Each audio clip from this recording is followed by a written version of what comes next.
Iona Sterling couldn't breathe. She was curled up as small as possible on the floor of this fancy Genesis car, trying not to make a sound. The smell of new leather and some expensive cologne filled her nose while she pressed her face into the carpet. Just outside, like, literally inches away, Madame Yun's designer heels were clicking on the concrete of the mansion's garage. Click. Click. Click. She couldn't have gone far, Madame Yun snapped. Check every car. I want that thief found. Now. Iona squeezed her eyes shut. The security guys were everywhere, opening and closing car doors, getting closer by the second. After 8 miserable months working in this house, it was all going to end with her in handcuffs, or worse. Someone yelled something in Korean from across the garage. The footsteps stopped for a moment.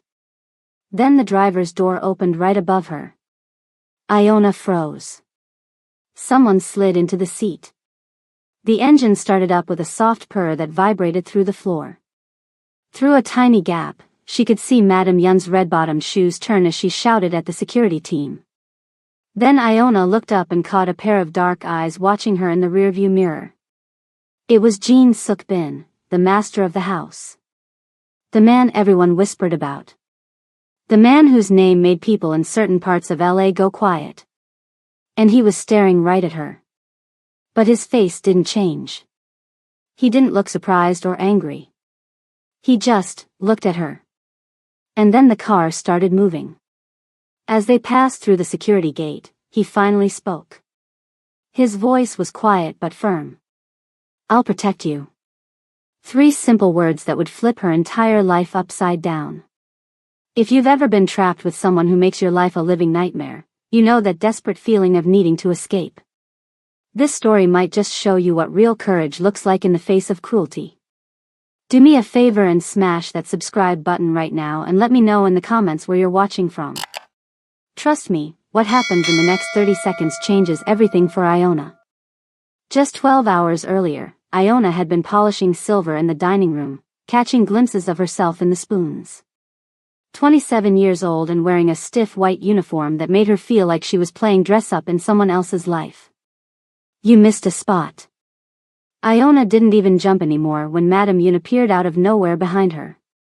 8 months of this had trained that reflex right out of her system. Yes, madam. I'll go over it again. Madame Yun was wearing some designer outfit that probably cost more than Iona made in 3 months. Her hair was cut in this perfect bob that never moved, not even when she was yelling.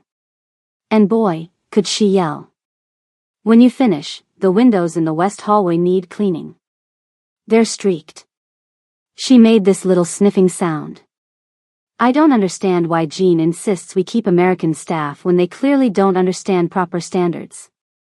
Iona let the insult roll off her back. She'd heard way worse, especially when Madame Yun had her fancy friends over and talked about Iona in Korean, thinking she couldn't understand a word. What Madame Yun didn't know was that Mrs. Park, the sweet old cook, had been teaching Iona Korean on the side. Not enough to speak it, but enough to understand when they were trashing her. 3 years of nursing school, 2 more working hospital shifts until her feet bled to pay for her mom's cancer treatments, and here she was, polishing rich people's silverware. But the pay was double what she'd make as a new nurse, and those medical bills weren't going to pay themselves. Miss Sterling. Iona looked up, surprised that Madame Yun was actually speaking directly to her for once. My diamond tennis bracelet is missing from my dressing room. Oh no. Iona felt her stomach drop. I haven't been in your dressing room today, madam. She carefully put down the spoon she'd been polishing. I've been working down here since breakfast. Yet somehow, it's gone. And you were seen on that floor this morning. I just delivered fresh towels to the linen closet, but I didn't. 15 carats. White diamonds. Platinum setting. Madame Yun stepped closer, her fancy perfume suddenly way too strong. Worth more than you would earn in 10 years. Quite a temptation for someone with money problems. A chill ran down Iona's spine. How did she know about the latest hospital bill? That collection notice had just arrived yesterday in her private P.O. box downtown. I would never steal from you or Mr. Bin, Iona said, standing straighter and looking Madame Yun in the eye, which she realized too late was a big mistake. Such disrespect. Madame Yun's voice got real quiet. I've put up with you because my husband thinks your work is acceptable. A mistake I now regret. She raised her voice and called out in Korean. Mr. Kong appeared in the doorway, looking like he always did, like he could break someone in half without messing up his suit. Everyone in the house knew to stay out of his way. The staff whispered about his military background and the things he'd done for the family business. Search her room, Madame Yun ordered in English, obviously wanting Iona to understand every word. And then search her. Thoroughly. Mr. Kong just nodded once. I'll call the police when you find it, Madame Yun continued. Theft over $50,000 is grand larceny in California. That's a felony, I believe. Iona felt like someone had punched her in the chest. A felony would end everything. No nursing license, no hospital job, no future. Period. Madame Yun, please, I didn't. Take her to the security office while they search. Madame Yun turned away like Iona had already disappeared. I have guests at 7, and I won't have this mess disturbing dinner. Mr. Kong stepped forward. Iona knew exactly what the security office meant, a windowless room in the basement with soundproofed walls. She'd brought food there once when they were questioning some poor delivery guy who showed up without the right ID. Can I use the bathroom first? She asked, keeping her voice steady. Mr. Kong hesitated, then nodded. Make it quick. Iona walked to the staff bathroom near the kitchen, being careful not to move too fast. Her mind was racing through options, each one worse than the last. The mansion had cameras everywhere. Except for one spot. The service entrance to the garage had been under repair for 2 days, with the security camera temporarily out. She'd heard Mr. Kong complaining about the contractor's delays that very morning. In the bathroom, Iona splashed cold water on her face and looked in the mirror. The woman staring back didn't even look like her anymore, eyes wide with fear, shoulders all tensed up. This wasn't her life. This wasn't what she'd fought so hard for. That's when she made up her mind. She took a deep breath, stepped out of the bathroom, and instead of heading to the security office, she turned toward the kitchen's back hallway. Mr. Kong was talking into his radio with his back turned. She slipped through the swinging door, past the big fridges, and through the narrow hallway to the service entrance. Her heart was pounding so loud she swore everyone in the mansion could hear it. The garage door opened with a soft click. She stepped into the dim space filled with ridiculously expensive cars, the Bentley, the Maybach, a bunch of Mercedes SUVs. And there in the corner, a black Genesis sedan with the driver's door not quite closed. She heard footsteps coming from the kitchen. They'd already noticed she was gone. Iona didn't think, she just moved, diving into the back of the sedan and curling up on the floor behind the driver's seat. The carpet was soft against her cheek as she pulled her knees up to her chest. And that's where she was when Jin Sukbin found her and said those 5 words that changed everything. The car smoothly left Bel Air behind, cruising past all those massive houses into Beverly Hills. Iona stayed frozen on the floor, not sure if she should sit up or stay hidden. Then he made the decision for her. You can sit up now, Jin Sukbin said, his eyes finding hers in the mirror again. No one's following us. Slowly, Iona pulled herself onto the back seat. Her uniform was all wrinkled, and her neatly pinned bun was falling apart. She'd never been this close to him before. In 8 months, she'd only seen him from a distance, coming and going for meetings or eating alone in his study. Up close, he was younger than she'd expected, maybe late 30s. His face was all sharp angles except for his eyes, which seemed surprisingly gentle. His suit probably cost more than her car, but he only wore a simple wedding ring. Jin spoke into his phone in rapid Korean. Whatever he said made the driver in another car behind them suddenly turn and head in the opposite direction. Their car sped up, heading west toward the ocean on Sunset Boulevard. They say the devil you know is better than the one you don't, he said, his dark eyes meeting hers in the mirror. His English was perfect with just a hint of an accent. But they haven't met my wife. He pulled over at one of those lookout spots on Mulholland Drive, where the whole city spreads out below like a sea of lights. When he turned to look at her directly, his face was impossible to read. Now tell me, Iona Sterling, how far are you willing to go to disappear completely? The city lights blurred outside the car window as Jean Sukbin steered the Genesis down Mulholland Drive toward the coast. Iona sat stiffly in the back seat, her hands clutched in her lap, trying to process what had just happened. 1 minute she'd been polishing silver, and the next she was fleeing in her employer's car, accused of a theft she didn't commit. Are you hungry? Jean asked suddenly, breaking the silence. The question was so normal, so unexpected, that Iona almost laughed. No. Yes. I don't know. She shook her head. I don't think I can eat right now. Jean nodded, his eyes on the road. Fear does that. But you should try. It's going to be a long night. He pulled into a drive-thru, something so ordinary that it seemed bizarre given the circumstances. A man who probably owned half of Los Angeles ordering burgers through a scratchy speaker. He passed a bag back to her without comment. Thank you, she said automatically, the manners her mother had drilled into her surfacing even now. You're wondering if you made a mistake, Jean said as they merged onto the Pacific Coast Highway, the ocean a dark void to their right. If jumping into my car was worse than facing my wife.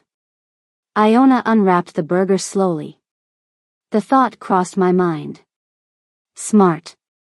You should be cautious. He adjusted the rearview mirror so he could see her better. You know what people say about me? Some of it. Iona took a small bite, suddenly realizing how hungry she actually was. The staff talks. And what do they say? That your shipping company is just the surface. That you handle things for people who can't go to the police. That you're connected. Jin's mouth curved slightly. Connected. That's a polite way of putting it. He drove in silence for a while, the highway emptying as they headed north along the coastline. The mansions grew more spaced out, hidden behind high walls and security gates. My father came to America in 1980, Jean said suddenly. He had nothing but determination. He built legitimate businesses, shipping, import-export, real estate. But in Koreatown back then, you needed protection. The police wouldn't help Korean immigrants. So we protected ourselves. Iona listened, understanding the unspoken parts of his story. Now we're respectable. Most of my businesses are completely legitimate. I sit on charity boards. I donate to political campaigns. He glanced at her in the mirror. But some problems still can't be solved through official channels. And your wife? Iona asked cautiously. Where does she fit in? His knuckles whitened slightly on the steering wheel. Marriages in my world are rarely about love. The Yun family controls shipping routes I needed. My family offered the legitimacy and American connections they wanted. His voice was matter-of-fact. It was a business arrangement. That sounds lonely, Iona said before she could stop herself. Jin's eyes met hers in the mirror again, something flickering in them she couldn't read. Yes. It is. The car turned off the highway onto a narrow road winding up into the Malibu hills. After a series of switchbacks, they approached a gate nestled between tall hedges. Jean rolled down his window and placed his hand on a scanner. The gate slid open silently. Welcome to my actual home, he said as they pulled into a circular driveway. The house was nothing like the mansion in Bel Air. It was modern but warm, glass and wood perched on the cliff edge with the Pacific spread out below. No ostentatious columns or marble statues, just clean lines and warm lighting. No one knows about this place except my most trusted people, Jean explained as he led her inside. Not even my wife. The interior was even more beautiful, open and airy with a huge stone fireplace and floor-to-ceiling windows showcasing the ocean view. Art pieces that looked genuinely valuable hung on the walls, not the gaudy reproductions Madame Yun favored. "You'll be safe here tonight," Jean said, leading her to the kitchen. He opened the refrigerator, which was fully stocked. "Make yourself comfortable. The guest room is down that hall, first door on the right. There are clothes in the closet that should fit." Iona stood awkwardly in the center of the kitchen, suddenly aware of her wrinkled uniform and messy hair. "Mr. Bin." "Jean," he corrected, pouring 2 glasses of water. "Jean," she repeated, the familiarity feeling strange on her tongue. "Why are you helping me? You must know I didn't take that bracelet." He handed her a glass. "Of course I know. My wife misplaced it last week. It's in her jewelry safe in our Tokyo apartment." Iona nearly choked. "Then why would she?" "Because she wanted you gone," Jean said simply. "And my wife is used to getting what she wants." "But why me? There are a dozen staff members at the house." Jean leaned against the counter, studying her with those unreadable eyes. "Because you're different. You don't cower. You look people in the eye. And..." He hesitated, "because you've been learning Korean." It was Iona's turn to be surprised. "You knew about that?" "Mrs. Park mentioned it. My wife also noticed. She doesn't like the idea of you understanding what she says when she thinks you can't." Iona set her glass down carefully. "So what happens now? The police will be looking for me." "No, they won't," Jean said confidently. "By morning, the bracelet will have been found in the garden. A simple misunderstanding." "Just like that?" "Just like that." He pushed himself away from the counter. "But that still leaves us with the problem of you." "Me? You can't go back to the house. My wife won't stop. The next accusation might be more difficult to disprove." Iona felt a chill despite the warm room. "What am I supposed to do? I can't just disappear." She stopped herself. "Your mother's medical bills," Jean finished for her. "Stage 4 pancreatic cancer. Treatment at Cedars-Sinai." Iona stared at him.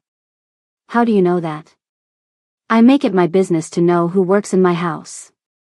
He walked to a sideboard and opened a drawer, returning with 2 items. "I can help you vanish," Jean said, sliding a black credit card across the table. "Or..." He placed a small key beside it. "You can stay under my protection. But understand this, if you choose to stay, Madame Yun won't be the only danger you face. The choice is yours." His phone buzzed with a message that made his expression darken. "And you have exactly 5 minutes to decide."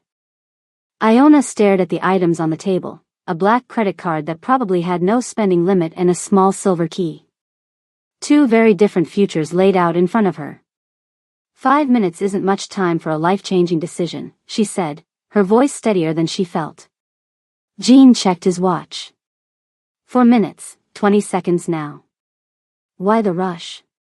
Because my wife has just called a private investigator friend of hers. A man who doesn't ask questions when the money is right. Iona reached for the credit card, running her finger along its edge. This would let me disappear? Start over somewhere new? Jean nodded. It has $100,000 available. Enough to go anywhere, create a new identity, handle your mother's medical bills for a while. And the key? To a guest house on this property. You'd stay here, under my protection. As what exactly? Iona asked, narrowing her eyes. I'm not interested in trading one type of servitude for another. A flash of surprise crossed Jin's face, quickly replaced by something that might have been respect. Not as staff. As someone under my protection while we solve a mutual problem. Iona picked up the key, feeling its weight.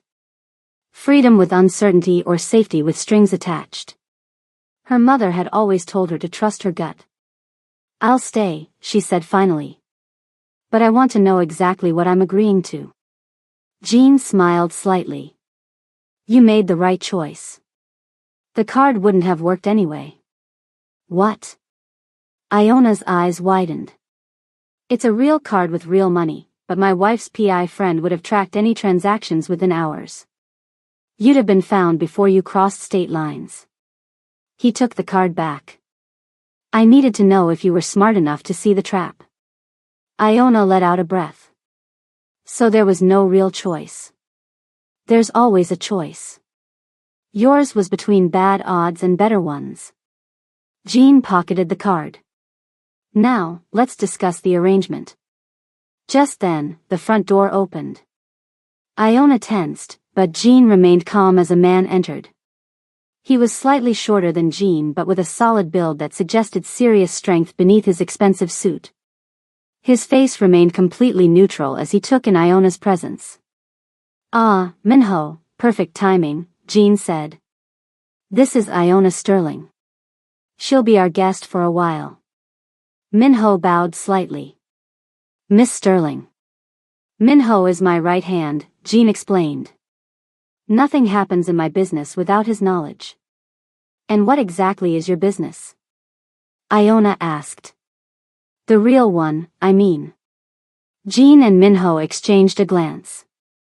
Problem solving, Jean answered. For people and situations that require discretion. He means we fix things the legal system can't or won't, Minho added, his voice surprisingly gentle despite his intimidating presence. Sometimes that's legitimate. Sometimes it's not. Minho, please bring Mrs. Park in. She's probably worrying in the car, Jean said.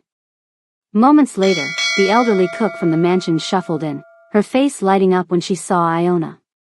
Oh. You're safe. Mrs. Park hurried over, taking Iona's hands in her own weathered ones. When I heard what happened, I was so worried.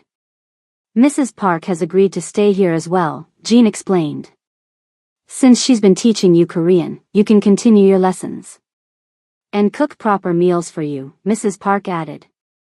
You're too skinny from all that running around the mansion. Iona felt tears prick at her eyes, the first familiar face, the first genuine warmth she'd felt since this nightmare began. Thank you for coming. Minho will show you both to your quarters, Jean said. We'll talk more in the morning. The guest house was attached to the main building by a covered walkway. Though smaller than Jin's house, it was still luxurious, 2 bedrooms, a living area, and a kitchen that made Iona's old apartment look like a closet. Floor-to-ceiling windows showcased the same breathtaking ocean view. After Mrs. Park had fussed over her and finally gone to bed, Iona stood at the window, watching waves crash against the cliffs below. The place was beautiful, but she couldn't shake the feeling of being in a gilded cage. No matter how soft the sheets or how stunning the view, she was still trapped. She couldn't sleep. Around midnight, she wandered into the kitchen to make tea. As the water heated, memories of the life she'd left behind washed over her. 3 years earlier. The test results aren't good, Miss Sterling. The doctor's face was professionally sympathetic as he showed Iona's mother the scan images. The cancer has spread to the liver. Iona gripped her mother's hand. At 49, Diane Sterling looked 20 years older, her body ravaged by the disease. What are our options? Iona asked, because her mother couldn't. There's an experimental treatment program. It shows promise for cases like your mother's, but... He hesitated. It's not covered by insurance, Iona finished for him. Unfortunately, no. The out-of-pocket cost is substantial. Later that night, Iona sat at their small kitchen table, surrounded by bills and student loan statements. 2 years left in nursing school. No way to work full-time and finish her degree. Her mother sleeping in the next room, unaware that Iona was about to drop out. The job listing had appeared in her email that same night. Private household staff for an affluent family. Requirements, discretion, willingness to live on site, no criminal record. Salary, 3 times what she'd make as a nursing assistant. It seemed like fate. Or a devil's bargain. A soft cough pulled Iona from her memories. She turned to find Jean standing in the doorway. "I didn't mean to startle you," he said, looking more casual in dark jeans and a simple button-down shirt. "I saw the light. I couldn't sleep." Few people can, their first night in a strange place. He nodded toward the kettle. "May I join you?" They sat at the kitchen island with steaming mugs of tea. Jean turned on a small TV mounted under the cabinet, keeping the volume low. "You should see this," he said. It was a local news broadcast. Madame Yun stood outside the Bel Air mansion, looking appropriately distressed as cameras flashed. Deeply concerned for Miss Sterling's safety, she was saying. "She left in a very emotional state after the misunderstanding. We just want to know she's all right." The screen showed Iona's driver's license photo. "She's reporting me missing?" Iona asked incredulously. "Not as a thief. The bracelet was found this afternoon," Jean explained. "Now she's playing the concerned employer. It's actually worse for you this way." "How is that worse?" "If you were accused of theft, you could fight it legally. This way, she looks sympathetic while the entire city searches for you.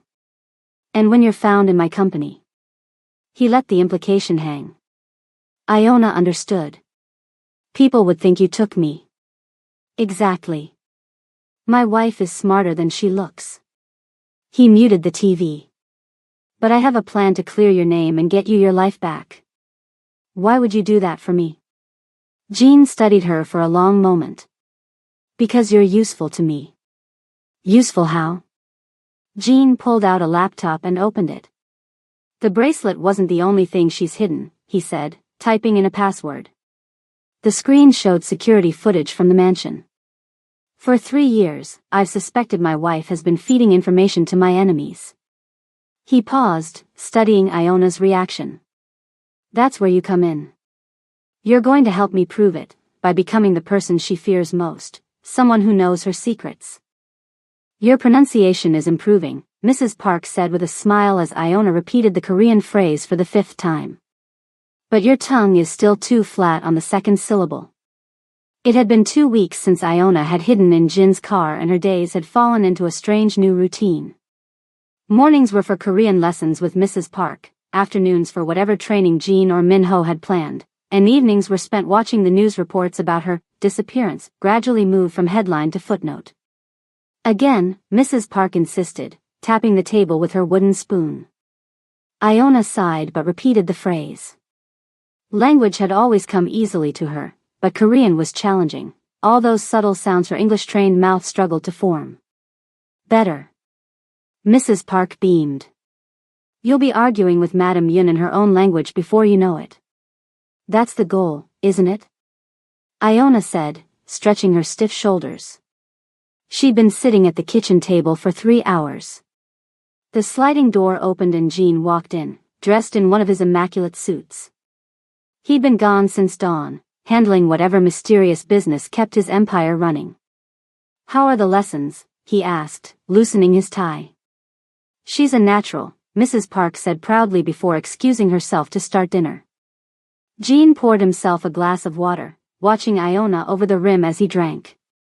These moments still felt strange to her, the powerful Jean Suk-bin in casual domestic settings, drinking water in her kitchen, asking about her day like they were normal people with normal lives. "Ready for this afternoon?" he asked. Iona closed her textbook. "Depends. What torture do you have planned today? More business spreadsheets or another etiquette lesson on which fork to use when you're blackmailing someone?" Jean almost smiled. "Almost. Self-defense." Iona groaned. "Minho is going to throw me on the floor again, isn't he?" "Not today. I'll be teaching you myself." That was new. Usually, Jean oversaw her training but delegated the actual teaching to others, financial advisors for business lessons, cultural consultants for etiquette, Minho for security protocols. "Why the change?" she asked. "Minho is too careful with you. You need to learn what it feels like when someone isn't holding back. An hour later, Iona stood barefoot on training mats in the home gym, dressed in workout clothes Jean had provided. Everything in her new wardrobe fit perfectly, which was unsettling in itself. Jean had changed too, trading his suit for black athletic pants and a simple t-shirt that revealed arms more muscled than his business attire suggested. This wasn't the polished businessman or careful strategist, this was something more primal. The first rule, Jean said, circling her slowly, is to accept that in a real fight, you will get hurt. Your goal isn't to avoid pain. It's to survive despite it. That's cheerful, Iona muttered. I'm not teaching you to win tournaments. I'm teaching you to stay alive.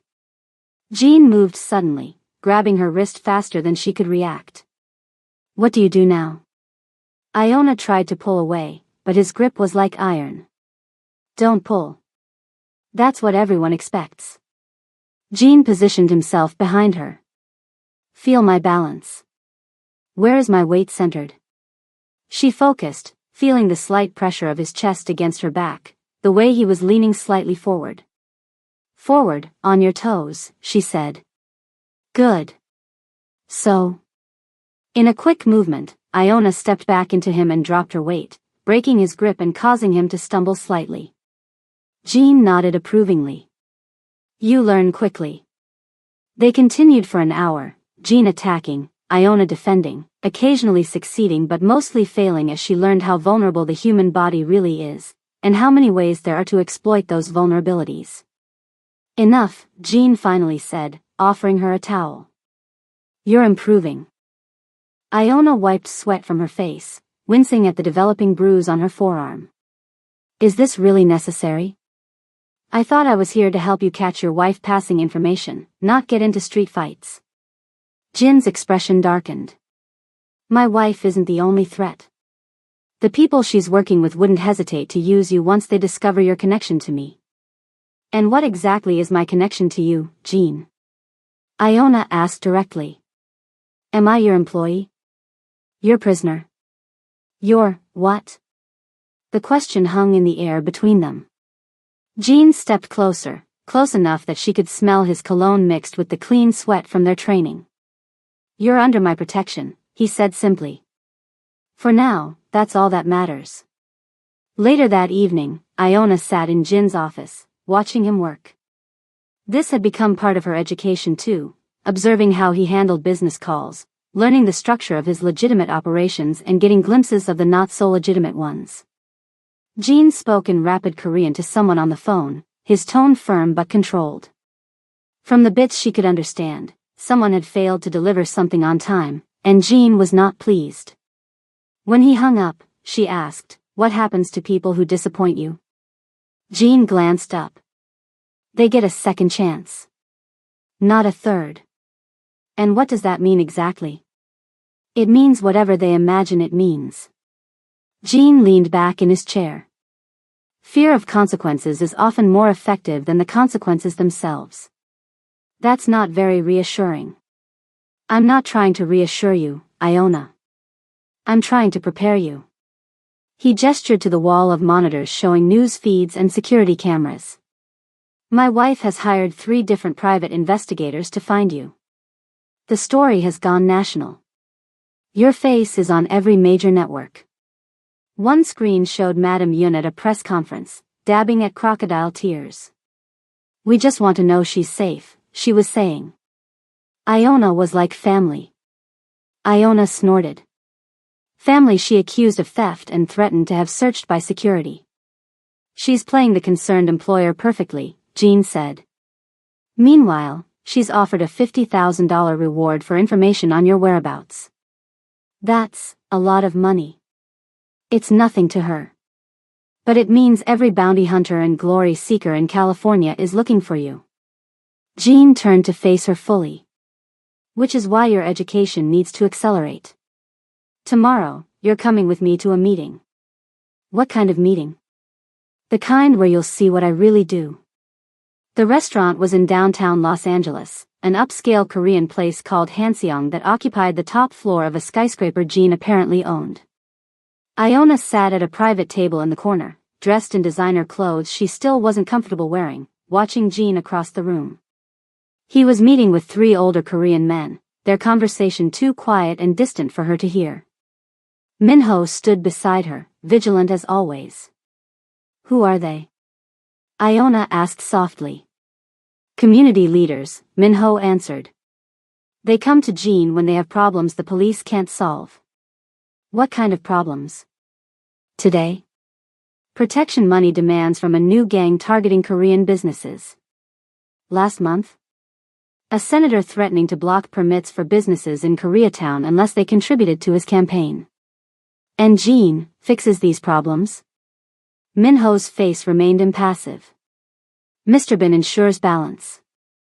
Iona watched as one of the men slid an envelope across the table. Jean didn't touch it, just nodded slightly. Is that a payment? She asked. A list of businesses being targeted, Minho corrected. Mr. Bin doesn't take money for community matters. But he does for other things. Minho finally looked at her directly. Everyone pays for protection, Iona. Some with money, some with loyalty, some with services. You're paying with your help against Madame Yun. There's always a price. The meeting concluded, and Jean walked over to their table, the envelope now in his inner pocket. Did you learn anything? He asked her. That you're more complicated than you seem. Jean almost smiled. Good observation. Let's go, we have another stop. That stop turned out to be a small convenience store in Koreatown. The elderly owner bowed deeply when Jean entered. They spoke briefly in Korean, the man gesturing to security cameras mounted near the register. Jean turned to Iona. Mr. Choi's store was robbed last week. The police took a report but said there wasn't enough evidence to pursue it. So you're going to find who did it? Iona asked. Minho already has, Jean said. Now we're ensuring it doesn't happen again. As they left, Iona noticed 3 hard-looking men arrive in a black SUV, entering the store after them.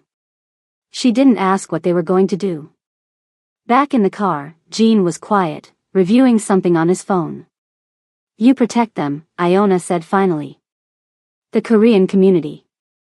Someone has to, Jean replied without looking up. When my father came to America, he learned quickly that immigrants need to create their own justice. Is that what you're doing?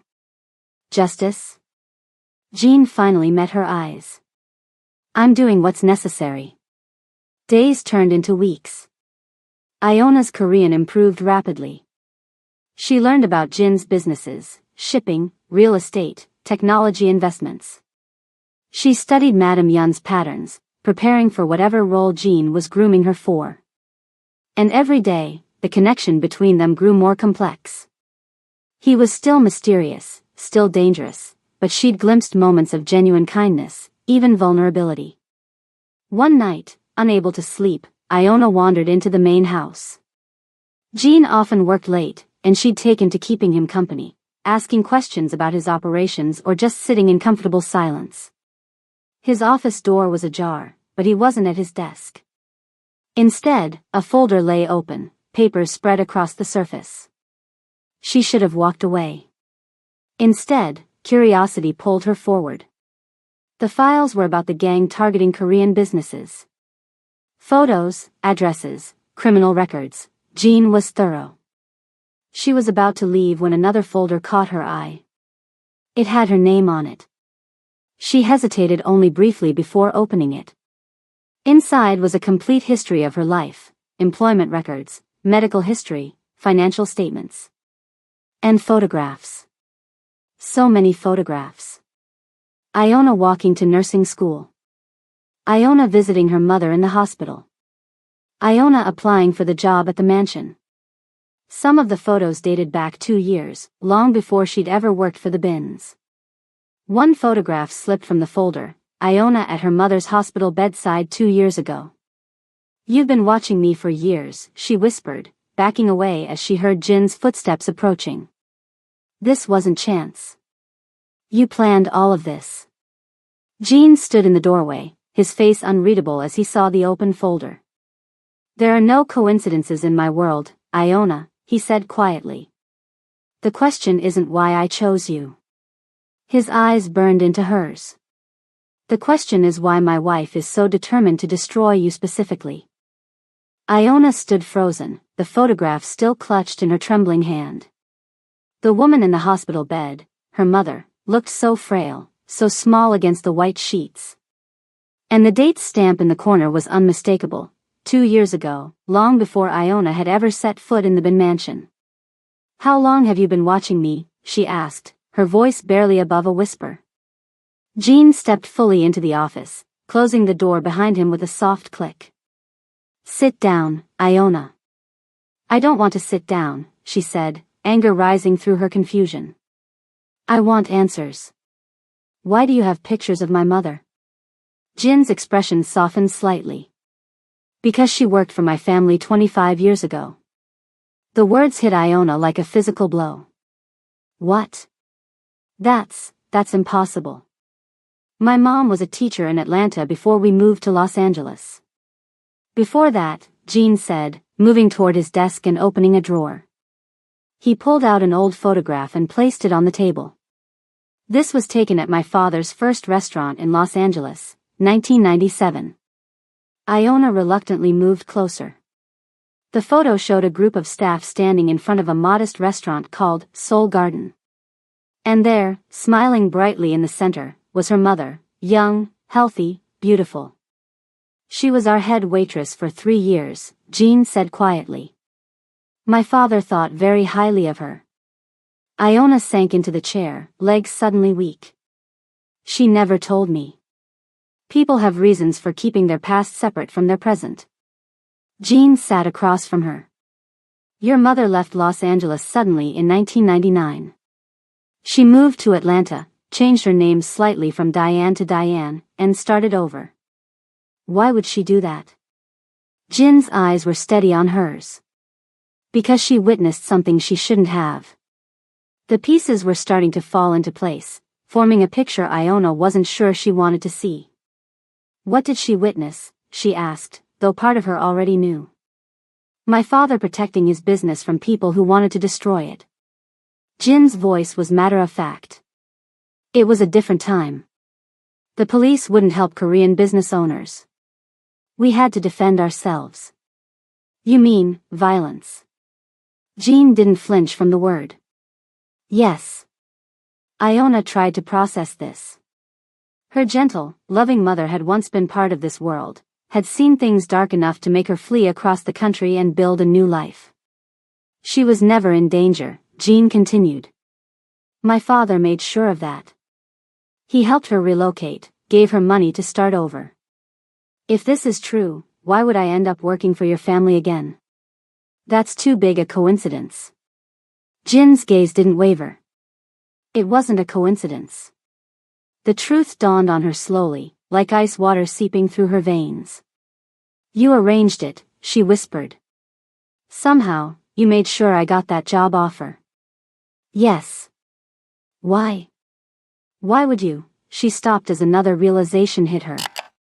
"Your wife. You said she's determined to destroy me specifically. She knows who I am, doesn't she?" Jean nodded once. "She discovered the connection about 8 months ago. Shortly after you started working at the mansion. That's why she hated me from the start," Iona said, remembering all the little cruelties, the pointed comments, the impossible standards. "But why would she care about something that happened before she even knew you?" "Because Salman is obsessed with erasing anything connected to my family's past," Jean explained. "She's been systematically removing anyone who knew my father, anyone who remembers the early days. She wants our history to begin with her." Iona stood up, needing to move, to process. "So I was what, bait? A test to see how far she'd go?" Jean rose as well. "Initially, yes. I needed to understand what she was planning. But then..." "Then what?" Iona demanded. "Then I got to know you," he said simply. "And I realized you deserved better than being a pawn in this game." Iona laughed bitterly. "Yet here I am, still a pawn. Just one who knows she's on the board now." "Iona." No. She stepped back. All this time, the training, the lessons, the protection, it wasn't because you cared. It was because I'm useful in whatever war you're fighting with your wife. Jean moved toward her, stopping when she backed away further. It started that way, he admitted. But things change. People change. Save it, she snapped. I'm leaving. Tonight. I'd rather take my chances with the bounty hunters than keep being your project. She turned toward the door, but Jin's next words stopped her. Your mother's cancer treatment isn't standard. His voice was quiet. The experimental drug protocol she's receiving at Cedars-Sinai, it's not available to the public yet. Iona turned slowly. What are you saying? I arranged it, Jean said. When I found you 2 years ago, your mother had been given 6 months to live. I made some calls, pulled some strings. You're lying, she whispered, but she knew he wasn't. The miraculous acceptance into the trial program, the way her mother had stabilized when the doctors had given up hope. Check her medical records, Jean challenged. The name of the doctor who referred her, Dr. Park. He's my cousin. The room seemed to spin around her. Everything she thought she knew about her life, her mother, her choices, all of it built on secrets and manipulations. Why? She asked, her voice breaking. Why go to all that trouble for a stranger? Something flickered in Jin's eyes, regret, maybe, or something deeper. Because I owed your mother a debt. My father's debt. When she left, he promised to watch over her, to make sure she was taken care of. When he died 10 years ago, that responsibility passed to me. Iona pressed her hands against her temples, trying to hold herself together. So that's all I am to you? A responsibility? An obligation? Jean closed the distance between them, his movement so swift and sure that she didn't have time to back away. His hands gripped her shoulders, not roughly but firmly enough that she couldn't look away from the intensity in his eyes. You were an obligation, he said, his voice low and charged with emotion she hadn't heard from him before. Until you weren't. Until you became someone I. He stopped abruptly, releasing her and stepping back as if catching himself. Until I became what? Iona pressed, heart pounding. Jin's face closed off again, the brief glimpse of vulnerability vanishing. Someone I respect, he finished, his tone controlled once more. Someone who deserves the truth, not just protection. The moment stretched between them, taut with all the things unsaid. Iona wasn't sure if she wanted to slap him or something else entirely. I know you can feel the tension building. This is where most stories would take the predictable route, but what happens next changed everything for Iona. If you're invested in this journey and want to see how deep this conspiracy goes, hit that subscribe button right now. Drop your city in the comments because I want to know where my loyal listeners are from. Now, let's get back to the moment that turns this entire story on its head. The security alarm shattered the silence between them. Red lights flashed throughout the house as monitors in Jin's office switched to exterior camera feeds. 3 black SUVs had pulled up outside the gate, men in tactical gear spilling out. How did they find us? Iona asked, momentarily forgetting her anger in the face of immediate danger. Jean was already moving, pulling open a hidden panel in the wall to reveal an arsenal of weapons. They've been watching Minho, he said, checking a handgun before tucking it into his waistband. He must have been followed here. As if summoned by his name, Minho burst into the office, his usually impeccable appearance disheveled, a thin line of blood trickling from his temple. 6 men at the gate, for coming around the cliffside, he reported. Professional. Military-grade equipment. Jean nodded once. Get Mrs. Park to the panic room. Then take position in the East Hall. Minho's eyes darted to Iona. And Miss Sterling? She stays with me, Jean said, his tone leaving no room for argument. After Minho left, Jean handed Iona a small pistol. Remember what I taught you. Point and squeeze. Don't hesitate. The weight of the gun was unfamiliar, terrifying. Jean, I can't. You won't have to, he said firmly. But having it is better than not having it. He led her through the house toward a reinforced room at the back, but they never made it. The sound of breaking glass came from somewhere near the kitchen, followed by the heavy thud of boots on tile. Jean pushed Iona behind him just as two men in black tactical gear rounded the corner. They raised their weapons, but Jean was faster. He moved with a lethal grace Iona had never seen before, closing the distance before they could fire. What happened next was almost too fast to follow. Jean struck the first man in the throat, grabbed his arm as he choked, and used him as a shield while disarming the second man. Both attackers were unconscious on the floor within seconds, without a single shot fired. Stay close, Jean ordered, his voice colder and harder than she'd ever heard it. They moved through the house like shadows, Jean dispatching another intruder with the same efficient brutality. This wasn't the businessman Iona had come to know, this was someone else entirely, someone who had lived with violence so long it had become second nature. A burst of gunfire from another part of the house made Iona flinch. Jean pushed her into an alcove, shielding her with his body. Minho, he murmured, listening intently. The gunfire stopped, followed by silence. They had almost reached the panic room when a final attacker appeared, this one smarter than the others. Instead of rushing Jean, he kept his distance, weapon raised. Mrs. Ben sends her regards, the man said in accented English. Jin's face hardened. My wife doesn't have the courage to come herself? She doesn't need courage when she has money, the man replied with a cold smile. He shifted his aim slightly, toward Iona. What happened next seemed to unfold in slow motion. Jean lunged forward just as the man fired. The bullet meant for Iona caught Jean in the shoulder, spinning him half around. But even wounded, his momentum carried him into the attacker. They crashed to the floor together, grappling for control of the gun. Iona stood frozen, the pistol Jean had given her heavy in her hand. Jean and the attacker rolled across the floor, a deadly dance of strength and desperation. Blood spread across Jin's shirt from the wound in his shoulder, but his face showed no pain, only focused rage. The gun between them discharged again, the sound deafening in the confined space. For a terrible moment, Iona couldn't tell who had been hit. Then Jean rose slowly to his feet, leaving the attacker motionless on the floor. He stumbled slightly, pressing his hand against his bleeding shoulder. Are you okay? Iona asked, rushing to his side. It's nothing, he said, though his face had gone pale. We need to move. There might be more. They made it to the panic room where Mrs. Park was already waiting, her eyes wide with fear. Minho joined them minutes later, confirming that all intruders had been neutralized. Jean sank into a chair, finally allowing Mrs. Park to examine his wound. The bullet went through clean, she said after cutting away his shirt. But you need a doctor. Not yet, Jean said, grimacing as she cleaned the wound.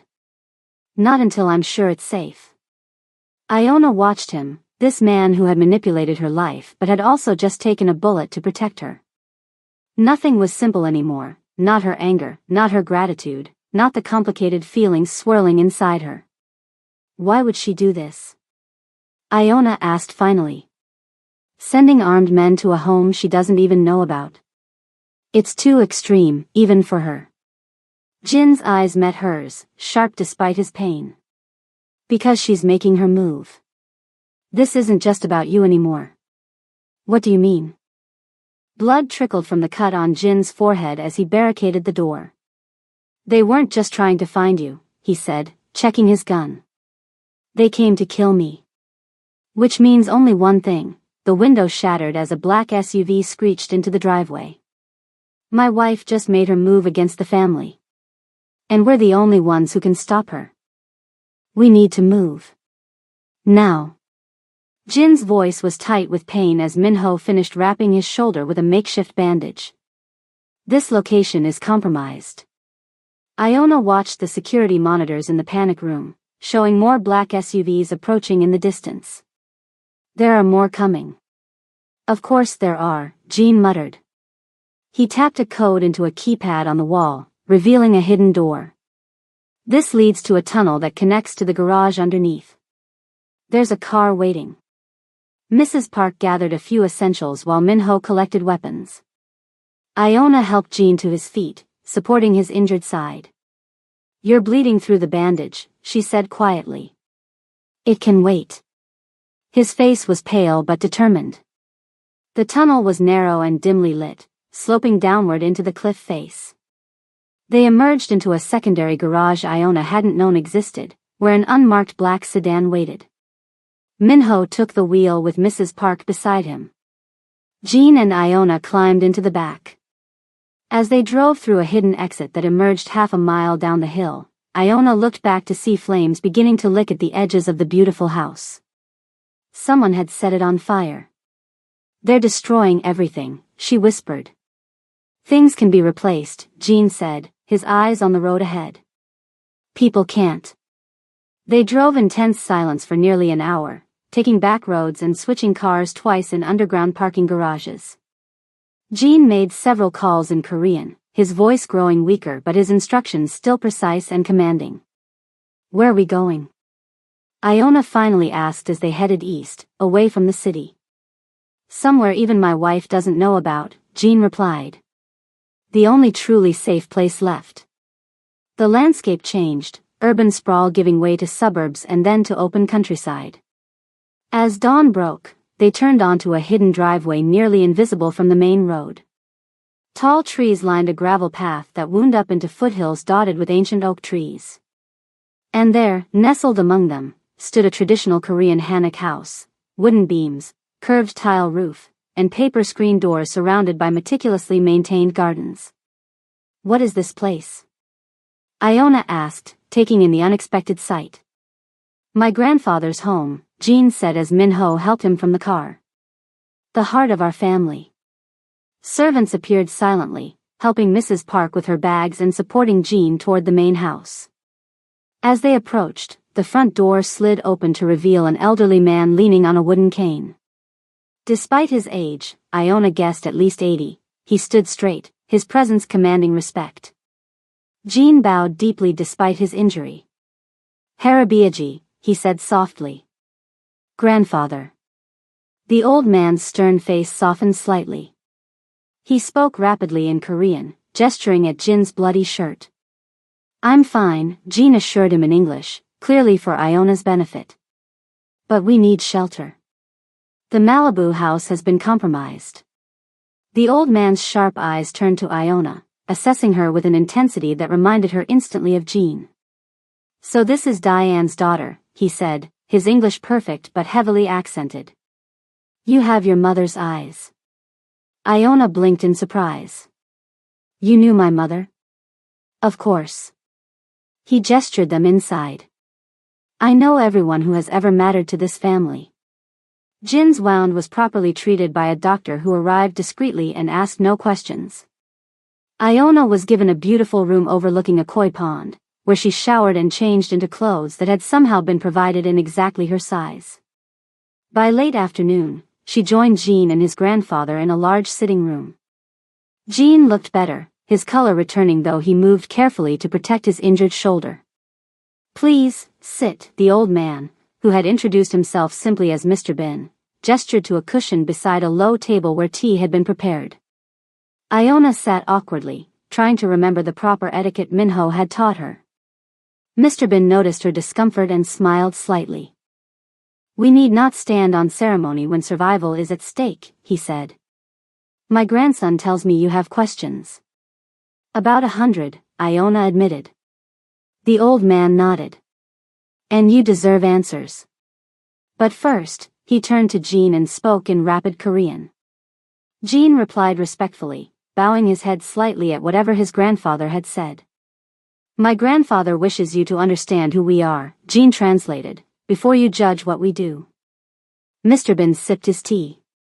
"Our family came to America in 1975, after the war. We had nothing, no money, no connections, no language. What we did have was determination and honor."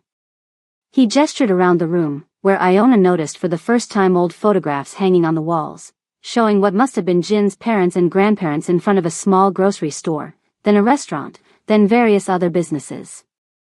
We built everything from nothing, Mr. Bin continued. But we faced obstacles. The police would not protect Korean businesses. Banks would not lend to us. So we protected ourselves. We created our own systems. You became what people needed, Iona said, understanding dawning. The old man nodded, pleased. Precisely. Not just money lenders or security, but justice when the American system failed our community. Jean sat quietly, letting his grandfather tell their story. His usual commanding presence softened in the old man's company. And my mother? Iona asked. How does she fit into this? Mr. Bin's eyes grew distant with memory. Diane was special. She worked in our first successful restaurant while studying at university. She was family to us. Until she witnessed something unfortunate. She saw someone get hurt, Iona guessed. She saw justice being delivered, Mr. Bin corrected gently. But it frightened her. She was not raised in our world. So we helped her leave, start a new life. And now Salmon, Madam Yun, is trying to erase that past? Iona asked, looking at Jean. Jean nodded, his expression hardening. My wife comes from a rival family in Seoul. Our marriage was arranged to bring peace between our organizations. But it seems she had other plans all along. Mr. Bin set down his teacup with a sharp click. She has been selling our information to her family for years. Business details, security protocols, names of our allies. But now, he looked at Jean, she has gone too far. The attack tonight wasn't just about finding me, was it? Iona asked. No, Jean said grimly. It was an assassination attempt. The first step in a complete takeover of our family's interests. But why now? What changed? Jean and his grandfather exchanged a look. Tomorrow is the anniversary of my father's death, Jean explained. By tradition, I will formally present the next generation of leadership to our extended family and business partners. It's symbolic, but important. And with you dead before the ceremony, the power vacuum would allow Salmon's family to step in, Iona realized. With Salmon herself as the grieving widow controlling my assets, Jean added. The pieces were falling into place, a complex puzzle of power, tradition, and betrayal. Iona looked around the room at the family photographs, seeing Jean evolve from a serious child to a young man standing proudly beside his father. This wasn't just business to him, it was legacy, identity, purpose. So what happens now? She asked. Now we prepare, Mr. Bin said, straightening his shoulders. The ceremony will proceed as planned. We will show strength, not fear. Jean frowned. Harabiaji, it's too dangerous. Salmon will expect us to continue with the ceremony. She'll be planning another attack. Of course she will, the old man said with unexpected steel in his voice. And we will be ready for it. Their conversation shifted into Korean, becoming more heated. Iona could follow parts of it, Jean arguing for caution, his grandfather insisting on tradition and honor. It was fascinating to see Jean, usually so authoritative, deferring to the older man despite clearly disagreeing with him. Suddenly Mr. Bin clutched at his chest, his face contorting in pain. He began to collapse, Jean moving too slowly with his injured shoulder to catch him. Iona reacted instantly, years of nursing training taking over. She caught the old man before he hit the floor, lowering him gently and checking his pulse. He's having a heart attack, she said, already loosening his collar. Get his medication. Check the bathroom or bedside table, nitroglycerin, probably. Jean called for help while Iona positioned Mr. Bin properly, monitoring his breathing and pulse. When a servant arrived with a small pill bottle, she administered the medicine expertly, speaking soothingly to the elderly man in the Korean phrases she knew. Deep breaths, Mr. Bin. The medicine will help. Stay calm. For 15 tense minutes, she monitored him, refusing to leave his side even when the doctor arrived. The physician confirmed what Iona already knew, a mild heart attack, likely brought on by stress. Your quick action may have saved his life, the doctor told her as Mr. Bin rested, stabilized but weak. Most people panic. You didn't.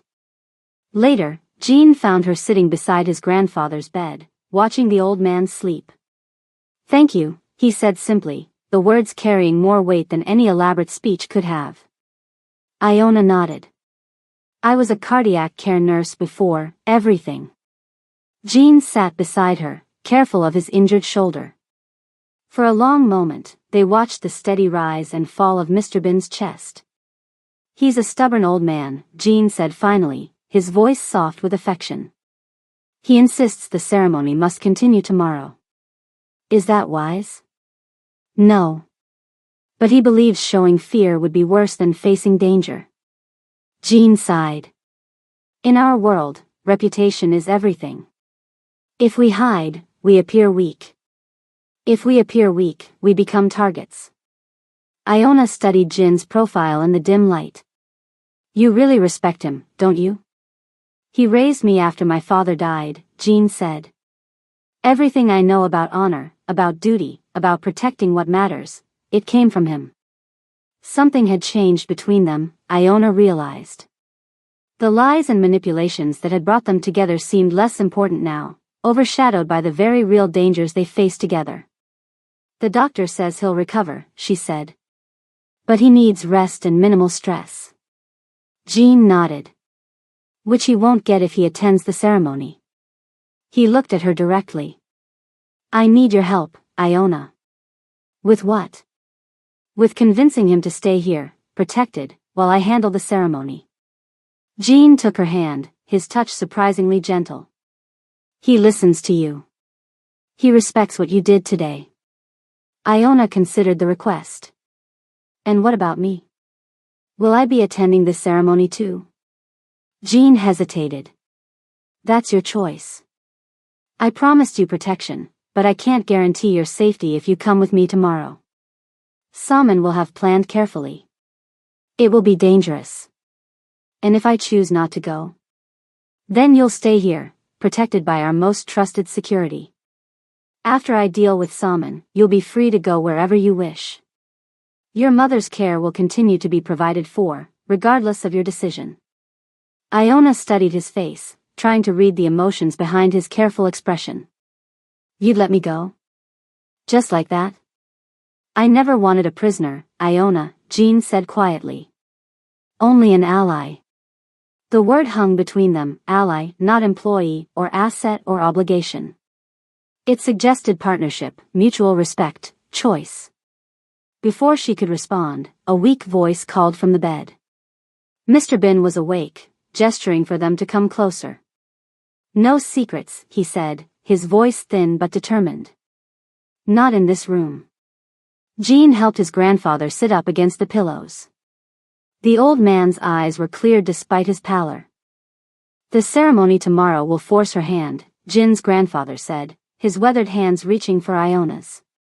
She will come for both of you. He pressed an antique jade pendant into her palm. In our family, this is only given to those who carry our name and honor. His eyes shifted to his grandson.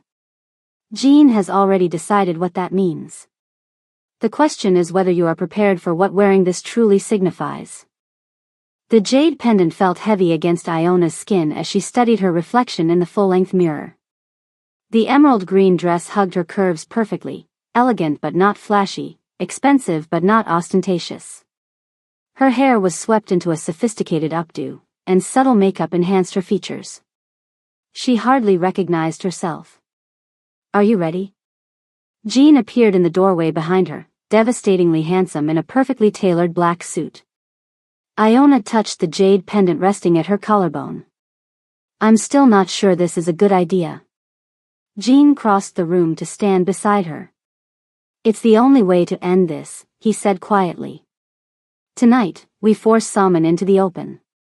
No more shadows, no more proxies. The plan had been carefully crafted over the last 24 hours. Mr. Bin had agreed to stay behind at the family home, protected by trusted guards, while Jean and Iona attended the annual Kim Foundation Charity Gala in downtown Los Angeles, a very public event where all of the city's elite would be watching. "Run me through it one more time," Iona said, needing the reassurance of the plan. Jean nodded. "We arrived together. People will recognize you from the news reports about your disappearance. I'll introduce you as my guest, which will create enough whispers to reach Salman. She'll be there." "She never misses a chance to be seen with the right people," Jean confirmed. "When she realizes you're wearing the family pendant, she'll lose it," Iona finished. "In public, where she can't afford to make a scene." "Exactly." Jin's eyes met hers in the mirror. Meanwhile, Minho will be releasing evidence to select guests about the falsified theft accusation and Salman's connections to rival organizations. Iona turned to face him directly. "And if something goes wrong?" Jin's expression softened slightly as he reached up to adjust the pendant at her throat. His fingers brushed against her skin, sending an unexpected shiver down her spine. "That's why I asked if you were ready," he said. "You can still stay here, safe." Iona shook her head. "I made my choice when I accepted this." She touched the jade pendant. "I'm just nervous." "Good. Nervousness keeps you alert." Jin's hand lingered near her face for a moment before dropping away. "The car is waiting." The drive into Los Angeles felt surreal. After weeks of hiding, they were deliberately stepping into the spotlight. Iona watched the city lights blur past the window, her mind racing through all the ways tonight could go wrong. "Your heart is pounding," Jean observed from beside her. Iona glanced at him. "How can you tell?" "The pulse in your neck." His eyes drifted to the spot just above her collarbone. "It gives you away." She pressed her hand against her throat self-consciously. "I've never done anything like this before." "Few people have." Jin's voice was reassuring. "Just remember, in that room, you belong to me. No one will dare touch you." The possessive words should have bothered her, but instead they sent another unexpected shiver through her body. The lines between their arrangement and something deeper had been blurring more each day. The Kim Foundation Gala was being held at the Grand Wilshire Hotel, one of downtown's most prestigious venues. As their car pulled up to the entrance, camera flashes illuminated the red carpet where Los Angeles's wealthiest and most influential citizens posed and preened. "Ready?" Jean asked as the driver opened his door. Iona took a deep breath. "Ready." Jean stepped out first, buttoning his jacket before turning to offer his hand to Iona. The moment she emerged from the car, she felt the shift in the atmosphere, the subtle double takes, the whispered comments, the curious stares. She was the missing woman from the news, now appearing on the arm of one of the city's most powerful businessmen. Jean placed his hand at the small of her back, a steadying pressure as they walked the gauntlet of stairs and flashbulbs. He nodded politely to acquaintances but kept moving, guiding her into the hotel's grand ballroom where crystal chandeliers cast a warm glow over hundreds of elegantly dressed guests. "Mr. Bin."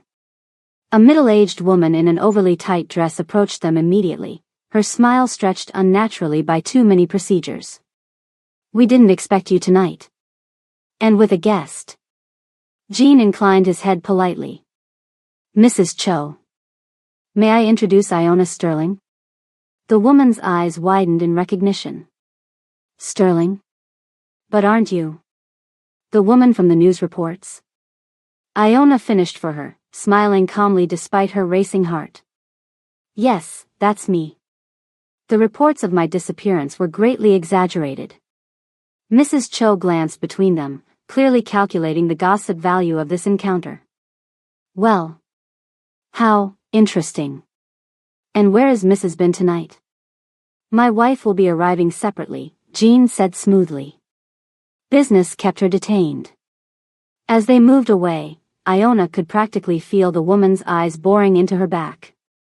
"That went well," she murmured. "It's just beginning," Jean replied. "Salman will have heard we're here within minutes." They circulated through the ballroom, Jean introducing Iona to various business associates and community leaders. With each introduction, the whispers grew, spreading through the crowd like ripples in a pond. Iona felt eyes following her everywhere, some curious, some judgmental, some calculating. "That pendant," an elderly Korean woman remarked during one introduction, her eyes narrowing on the jade at Iona's throat. "That is the Bin family heirloom, is it not?" "Yes, it is," Jean confirmed, his hand resting possessively at Iona's waist. "My grandfather insisted." The woman's eyebrows nearly reached her hairline, but she said nothing more, merely bowing slightly before moving away. "That's going to get back to Salmon," Iona whispered. "That's the point," Jean replied, his breath warm against her ear. "Are you doing okay?" "I'm fine," she assured him, though her nerves were stretched to the breaking point. "Any sign of her yet?" "Not yet, but," Jean stopped abruptly, his eyes fixed on something across the room. "She's here." Iona followed his gaze. Salmon Yun, Madame Yun, had just entered the ballroom, a vision in crimson silk that emphasized her slender figure. Her dark hair was pulled into an elegant chignon, diamonds glittering at her ears and throat. She was beautiful in a sharp, dangerous way, like an exquisite knife. "She hasn't seen us yet," Jean observed. "Let's wait." They positioned themselves near the bar, where they had a clear view of Salmon working the room, greeting important guests, laughing at appropriate moments, playing the perfect society wife. It was a masterful performance. Then someone, Iona couldn't see who, leaned in to whisper something in Salmon's ear. The woman's smile froze, her head turning slowly until her eyes locked on Jean and Iona. For a brief moment, raw fury flashed across her perfect features before her mask slipped back into place. She excused herself from her current conversation and began making her way toward them, weaving through the crowd with predatory grace. "She's coming," Iona whispered, fighting the instinct to step back. "Good," Jean replied, his voice calm. "Remember, she can't touch you here." Salmon reached them, her smile so convincing that only someone who knew her well would see the rage burning behind it. "Darling," she greeted Jean, leaning in to kiss his cheek. "What a surprise. I thought you were handling family business tonight." "I am," Jean replied evenly. Salmon's eyes slid to Iona, taking in her presence, her dress, and finally, lingering with barely contained shock, on the jade pendant. "Miss Sterling. How unexpected. We've all been so worried about your disappearance." "Have you?" Iona asked, finding her courage. "That's interesting, considering you were the one who accused me of theft." Salmon's smile didn't waver. "A terrible misunderstanding. The bracelet was found shortly after. I've been trying to locate you to apologize." "With armed men?" Jean asked quietly. "In Malibu?" A flash of something, fear, perhaps, crossed Salmon's face before disappearing. "I don't know what you're talking about," she said smoothly. Her eyes returned to the pendant at Iona's throat. "That's an interesting piece of jewelry." "A gift," Iona said, touching it lightly. "From Mr. Bin. The elder Mr. Bin." Salmon's composure cracked, just slightly. "I see." She turned to Jean, switching to rapid Korean that Iona could mostly follow. "You disgrace our family by bringing this woman here, giving her that pendant? What are you thinking?" Jean replied in English. "I'm thinking it's time for truth, Salmon.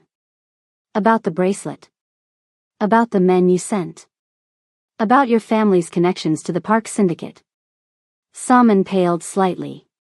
"You're making a scene," she hissed, glancing around at nearby guests who were pretending not to listen. "No, you are," Jean corrected her. "Minho is currently showing certain guests evidence of your activities.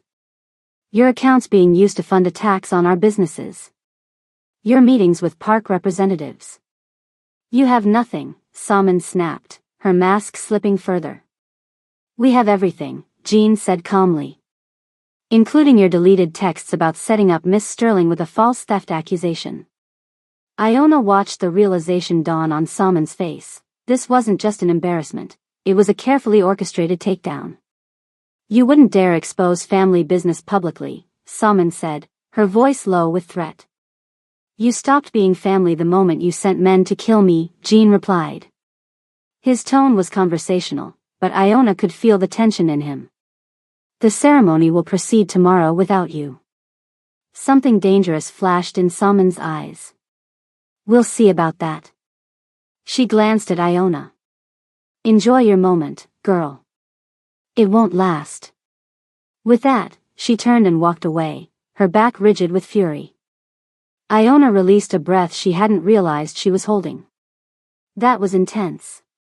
It's not over, Jean warned, watching Salman speak urgently into her phone across the room. She's planning something. Should we leave? Jean shook his head. Not yet. We need to be seen by enough people to ensure the story spreads, that you're safe, that the theft accusation was false, that Salman's credibility is damaged. They continued circulating, though Iona could feel the weight of Salman's glare following them around the room. Minho appeared occasionally, exchanging brief words with Jean before disappearing again. It's working, Jean told her after one such conversation. Several key community leaders have seen the evidence. Salman's influence is already crumbling.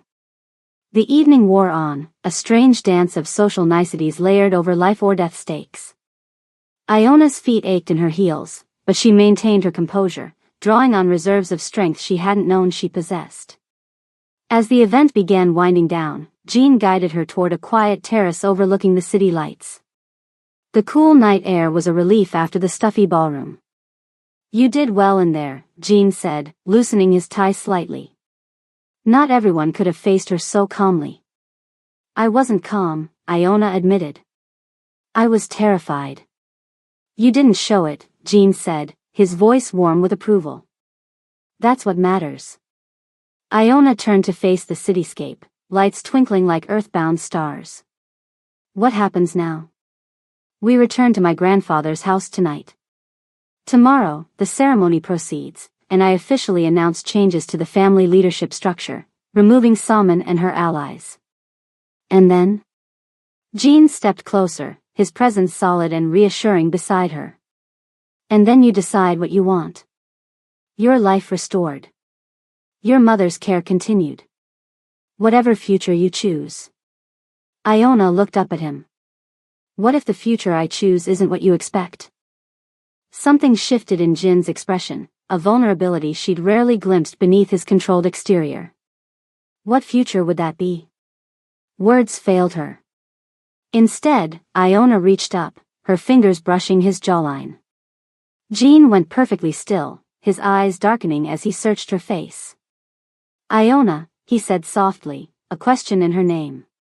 She answered by closing the distance between them, her lips finding his in a kiss that began tentatively but quickly deepened into something neither of them had anticipated. Jin's arms wrapped around her, pulling her against him as months of tension and confusion and growing connection crystallized into something undeniable.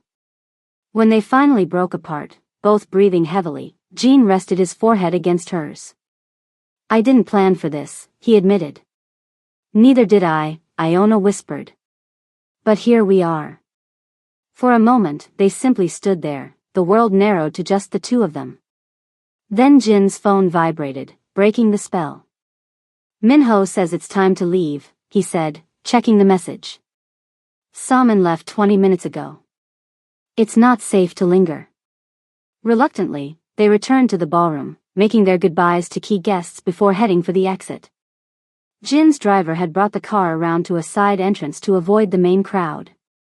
As they approached the vehicle, Iona felt a strange unease. Jean. I know, he murmured, his hand moving subtly toward his concealed weapon. Something's wrong.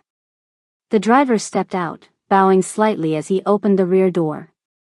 He was a new man, one Iona hadn't seen before, but Jean seemed to recognize him. Mr. Bin, the driver said respectfully. Miss Sterling. Jean hesitated, scanning the area around them. Where is Q? Called away on family emergency, sir, the driver explained smoothly. I was sent as replacement. Jean exchanged a look with Iona, a silent warning to stay alert. They slid into the back seat, Jean positioning himself protectively closer to her than usual. As the car pulled away from the hotel, Jean sent a quick text, presumably to Minho. The city streets flowed past the windows, gradually thinning of traffic as they left downtown. "We're going the wrong way," Jean said suddenly, his voice sharp. "This isn't the route to the highway." The driver glanced in the rearview mirror, his expression changing from deferential to cold. "No, it isn't." Jean reached for his gun, but the car suddenly accelerated, throwing them back against the seats. At the same moment, a panel slid open between the front and back seats, and a fine mist sprayed into the rear compartment. "Don't breathe," Jean shouted, pulling Iona against him and covering her mouth with his hand. But it was too late, she'd already inhaled the sweet-smelling chemical. Her vision began to blur, limbs growing heavy. Jean was struggling with the door locks, which had been electronically disabled. The last thing she saw was Jean smashing his elbow against the window, the glass cracking but not breaking. The driver swerved sharply, throwing them sideways. Someone reached through from the front seat, another man Iona hadn't noticed before, pressing a cloth over her face. The chemical smell intensified. As consciousness faded, she heard Jin's roar of rage, followed by gunshots. Her last thought before darkness took her wasn't fear for herself, but the realization that she'd fallen in love with the most dangerous man in Los Angeles. And now, that love might get them both killed. Cold. That was Iona's first sensation as consciousness slowly returned. Cold concrete against her cheek, cold air filling her lungs, cold fear crawling up her spine as memory flooded back. The gala. The confrontation with Salman. The kiss. And then, the car. The sweet-smelling chemical. Jean fighting. She forced her heavy eyelids open, blinking against harsh fluorescent lights hanging from a distant ceiling. She was lying on a concrete floor in what appeared to be an enormous warehouse. Stacks of shipping containers created a maze-like arrangement around her, and the faint smell of salt water told her they must be near the harbor. Finally awake, a familiar voice said, "I was beginning to think they gave you too much." Iona struggled to sit up, her head pounding from the after-effects of whatever drug they'd used on her. Salman Yun stood a few feet away, no longer in her elegant gala dress but in a practical black pantsuit. Her hair was pulled back in a severe ponytail, all pretense of society wife abandoned. "Where's Jean?" Iona's voice came out as a rasp. Salman's perfectly painted lips curved into a cold smile. "Worried about your lover?" "How touching." Iona looked around the vast space. Several men in tactical gear stood at a distance, weapons visible. There was no sign of Jean. "If you've hurt him," she began. "You'll what?"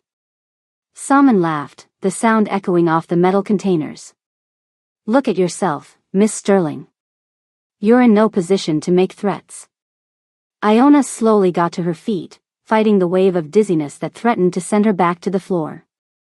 She needed to stay calm, to think clearly. Jean had prepared her for this, had trained her for exactly this situation. Assess your surroundings. Identify exits. Look for potential weapons. Keep them talking. "Why am I here?" Iona asked, buying time as she scanned the warehouse. "If Jean is who you want, why take me at all?" "Because you're the perfect bait," Salman said, circling Iona like a predator. "Jean has developed quite an attachment to you. Unexpected, but useful. You think he'll come for me?" "I know he will." Salman stopped pacing.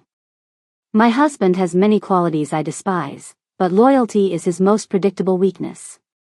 Iona noticed a large digital clock on the warehouse wall, 2:17 a.m. The ceremony was scheduled for noon. This was all about stopping Jean from removing Salman from power. "This isn't just about me," Iona said, understanding dawning. "Or even about Jean. This is about the ceremony tomorrow." Something flickered in Salman's eyes, surprise, perhaps, that Iona knew about the ceremony. Clever girl, she said. Yes, the ceremony is inconvenient for my plans. Your plans to take over Jin's organization, Iona continued. To hand it over to your family in Seoul. This time, Salmon's surprise was unmistakable. You've been busy learning our world, she said, reassessing Iona with new eyes. But you don't understand the full picture. Then explain it to me, Iona challenged, taking a careful step toward a stack of pallets that might provide cover if needed. Why marry Jin if you plan to betray him? Salmon checked her watch before answering. The Bin family has something my family needs, legitimacy. American connections. Clean businesses to wash dirty money. She shrugged elegantly. My father arranged our marriage with Jin's father before he died. The plan was always for me to gradually bring our organizations together. But that wasn't fast enough for you, Iona guessed. Jin is too traditional, Salmon said with distaste. Too concerned with his grandfather's outdated code of honor. Too focused on protecting the community instead of expanding our power. As Salmon spoke, Iona noticed a small security camera blinking in the corner of the warehouse. If Jin was searching for her, Minho would be tracking security feeds throughout the city. She needed to stay in view of that camera. And how does my mother fit into all this? Iona asked, deliberately moving into better view of the camera. Salmon's eyes narrowed. Your mother was a loose end. Someone who knew too much about the Bin family's early days my father's organization had a hand in. You're saying your family was involved with the Bins back then? As rivals, Salmon clarified. There was an incident, a conflict that your mother witnessed. If she ever came forward with what she saw, certain arrangements between our families would be complicated. The pieces clicked into place. That's why you were so determined to get rid of me when you found out who I was. You thought I knew something. Precautionary, Salmon said dismissively. But then Jin took such an interest in protecting you. It made me curious what you might be worth to him. A distant sound caught Iona's attention, a car door closing somewhere outside the warehouse. Salmon heard it too, her posture stiffening as she motioned to one of her men. It seems we don't have much time left for our chat, Salmon said, checking her watch again. Jin is more efficient than I expected. The man returned, whispering something in Salmon's ear that made her smile coldly. Perfect, she said.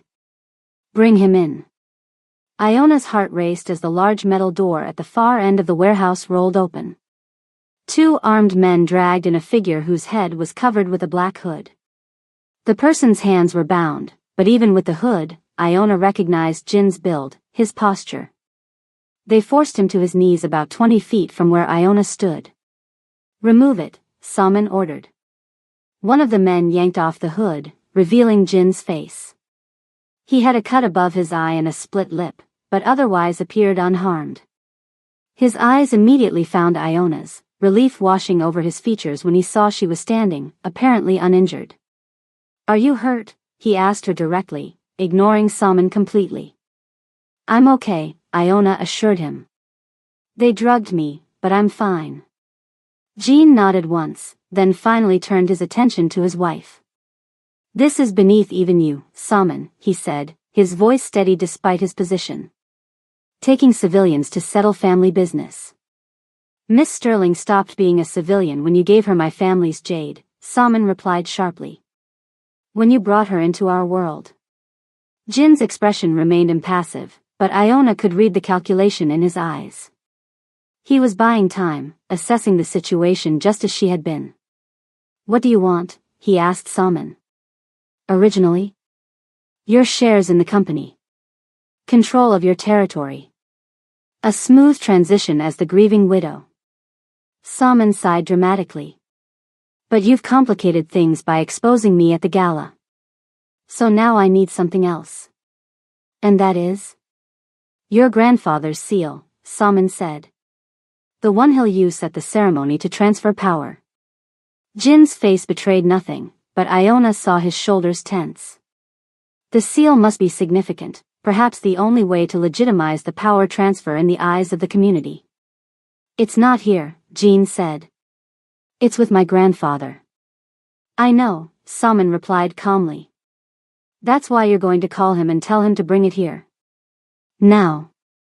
Jean laughed, the sound echoing off the warehouse walls. He would never. He will if Miss Sterling's life depends on it, Salmon cut in, nodding to one of her men who immediately pressed a gun to Iona's temple. Iona froze, her breath catching.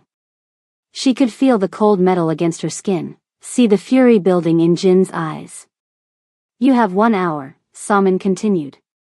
Call him. Tell him to bring the seal alone. No security, no Minho. Just an old man and his precious heirloom.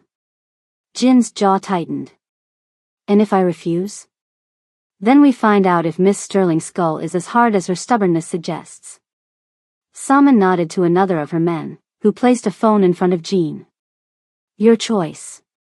Iona caught Jin's eye, trying to communicate without words. They both knew bringing his grandfather here would be catastrophic, not just for the family business, but for the old man's health. There had to be another way. Jean seemed to understand. His eyes flickered briefly to something behind Iona, a fire alarm on the wall, partially hidden by a stack of crates. Let me speak to Iona first, Jean said to Salmon. Privately.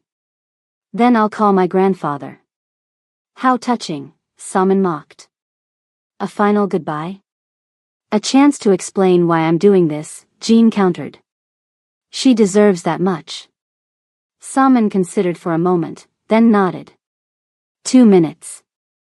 But my men stay within shooting distance. She signaled her guards to step back slightly, giving them the illusion of privacy while remaining close enough to hear everything. Jean rose slowly to his feet, his bound hands in front of him. As he approached Iona, she could see him subtly working at the restraints. I'm sorry, he said loudly, clearly meant for Salmon's benefit. Then, in a whisper only Iona could hear, fire alarm. Create chaos. I'll handle the rest. Iona nodded almost imperceptibly, her mind racing to formulate a plan. Jean, she said loudly, injecting a tremor into her voice. I don't feel well. She swayed slightly, one hand going to her head in a theatrical gesture while the other grabbed his arm for support. To anyone watching, it looked like she was dizzy from the drugs they'd given her. In reality, she was checking his pulse, assessing his physical state. Side effect of the sedative, she whispered, her lips barely moving. I'll fake a seizure. When I fall, go for the alarm. Jean squeezed her hand in acknowledgement. Time's up, Salmon called. Make the call, Jean. Jean turned away from Iona, facing his wife. I need a moment to think about what to tell him.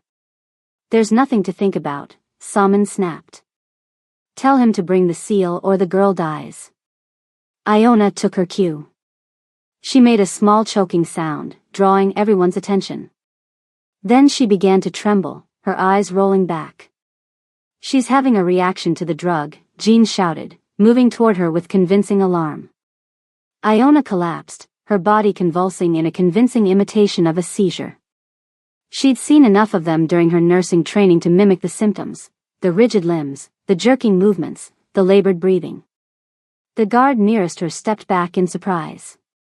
Salmon moved closer, momentarily distracted. What's happening to her? She demanded. Jean knelt beside Iona.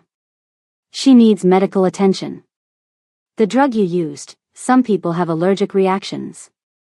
In one fluid motion, Jin's hands came free from their restraints. He must have been working on them the entire time. He lunged past Iona toward the fire alarm, smashing his fist against the glass. A deafening klaxon filled the warehouse, and overhead sprinklers activated immediately, drenching everyone.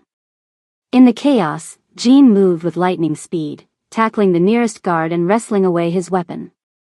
Iona rolled behind a stack of pallets for cover as gunfire erupted.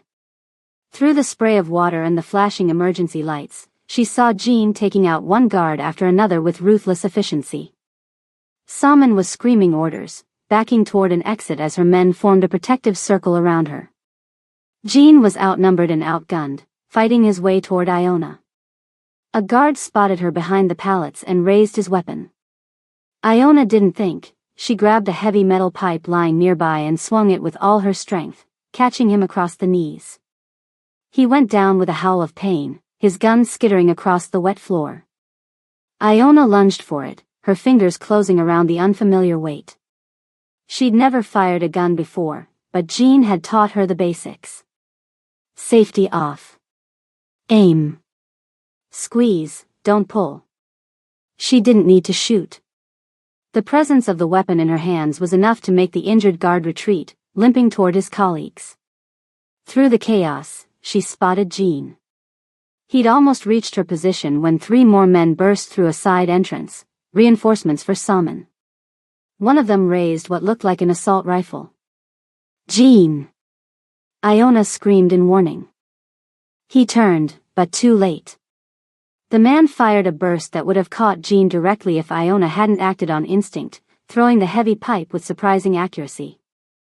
It struck the shooter's arm, sending his bullets wide, most of them. Jean staggered, clutching his side where one bullet had found its mark. Still, he kept moving, firing back at the new attackers as he finally reached Iona's position. "Are you hit?" he gasped, pushing her deeper behind the pallets. "No," she said, eyes fixed on the growing bloodstain on his shirt. "But you are." "It's nothing," he said, though his face was pale beneath the sprinkler water. "We need to move. More men will be coming." A new sound cut through the chaos, a series of explosions from the far side of the warehouse. The concussions were powerful enough to shake the floor beneath them. "Minho," Jean said with grim satisfaction. Right on time. The explosions had breached the warehouse wall, creating a diversion that drew most of Salmon's men away from their position. Through the smoke and water, Iona could see figures moving in tactical gear, Jin's men, coming to their rescue. "We need to go now," Jean urged, pulling Iona toward the newly created exit. They ran in a crouch, using shipping containers for cover. Jean moved more slowly with each step, the blood loss clearly affecting him despite his determination. They were almost at the breach when Iona heard a shout behind them. She turned to see Salmon, alone now, her perfect appearance ruined by the sprinklers, pointing a gun directly at Jin's back. "Jean!" Iona cried out, but he was already turning, raising his own weapon. 2 shots rang out simultaneously. Salmon staggered backward, a look of shock on her face as red bloomed across her shoulder. But her bullet had found its mark too. Jean collapsed to his knees, blood spreading across his chest.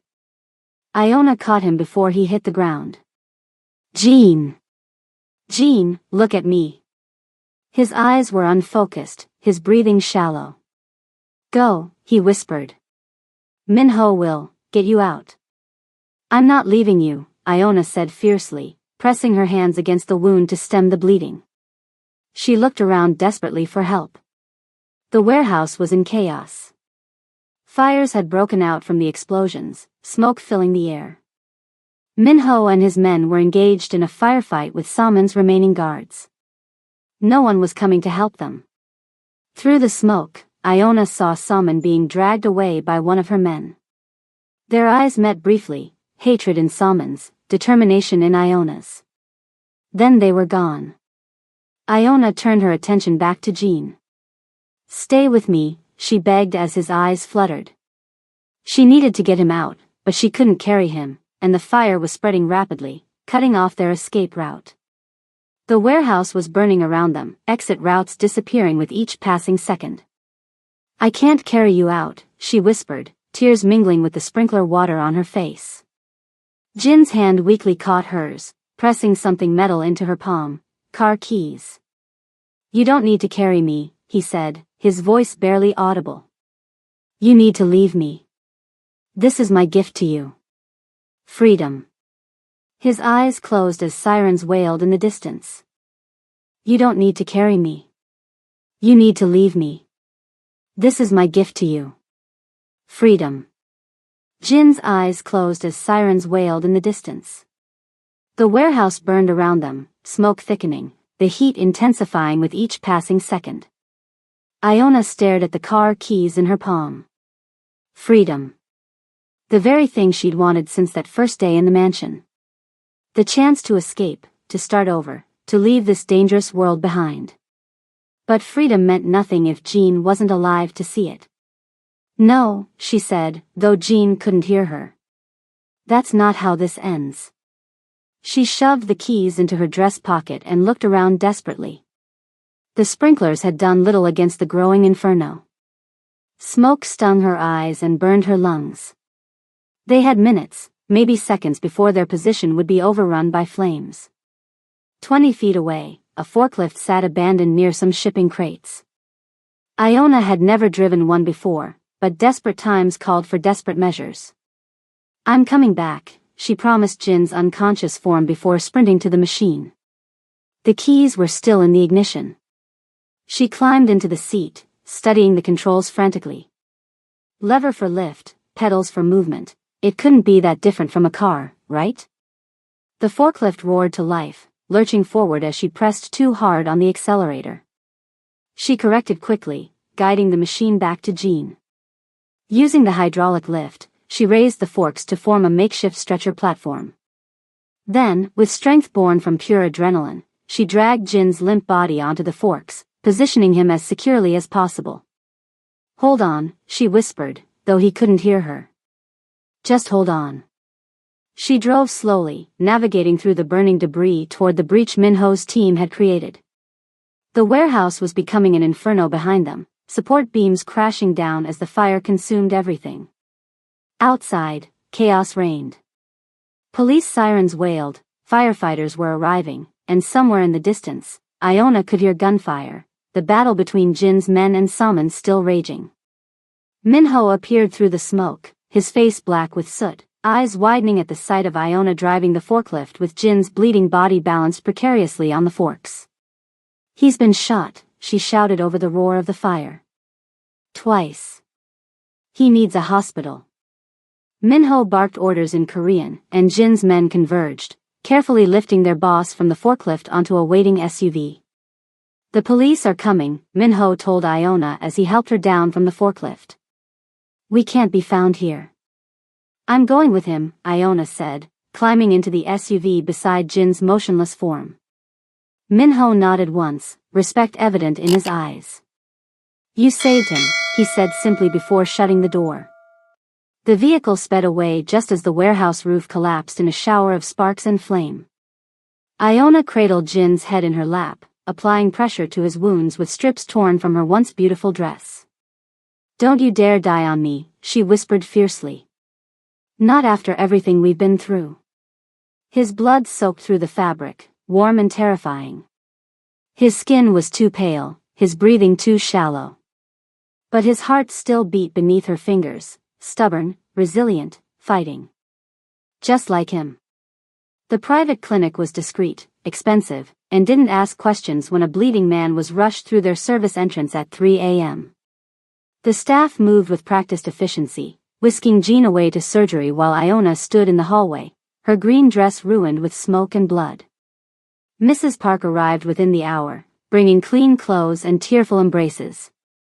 Minho came and went, coordinating security, managing the aftermath of the warehouse battle, keeping the authorities at bay. Dawn broke as Iona sat in the waiting room, showered and changed but unable to rest. The jade pendant, somehow still around her neck despite everything, felt heavy against her skin. Miss Sterling? She looked up to see an elderly man with silver hair and a white coat. Mr. Bin is out of surgery, the doctor said. We removed 2 bullets and repaired the damage. He lost a lot of blood, but he's stable. He'll recover? Iona asked, her voice small with exhaustion and hope. He's strong, the doctor replied. And he has something to live for. His knowing gaze lingered on the jade pendant before he added, you can see him now. Jin's room was private and secure, with 2 of his men standing guard outside. Inside, machines beeped steadily, monitoring his vital signs. He looked smaller somehow, vulnerable in the hospital bed with tubes and wires connecting him to various machines. Iona sat beside him, taking his hand gently in hers. His skin was warm, a good sign. I didn't leave you, she said quietly. I couldn't. A slight pressure against her fingers, Jean squeezing her hand weakly. His eyes fluttered open, unfocused at first, then finding her face. Iona, he whispered, his voice rough. You're safe. She laughed softly through sudden tears. I'm safe? You're the one who got shot. Twice. A ghost of a smile touched his lips. Details. The door opened, and Jin's grandfather entered, leaning heavily on his cane. His face was drawn with worry, but his eyes were sharp as ever. Stubborn boy, the old man said gruffly, moving to stand at Jin's other side. Always doing things the hard way. Jean tried to sit up, wincing with pain.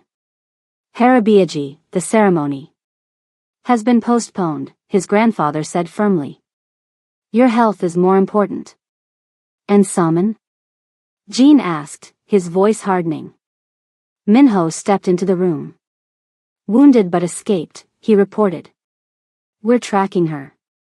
Her organization is in chaos after last night. The evidence from the gala has already spread through the community, the old man added. Her power is broken. Jean relaxed slightly, his eyes finding Iona again. You saved me, he said, wonder in his voice.